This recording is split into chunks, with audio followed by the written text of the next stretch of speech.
अस्सलाम वालेकुम। ये मीना का खैमा आप देख सकते हैं।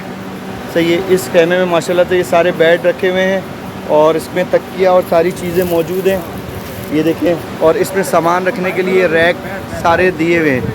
ये रैक देख सकते हैं, इसमें आप सामान रख सकते हैं। और इन्होंने और इन्होंने ये बैग जो है ये माशाल्लाह से एक दे रहे हैं ये लोग। इसके अंदर आपका छतरी, इसके अंदर और टूथपेस्ट और जो है स्प्रे बॉटल और आपका जो है जान नमाज इसके अंदर पहले से मौजूद है, आपको लाने की ज़रूरत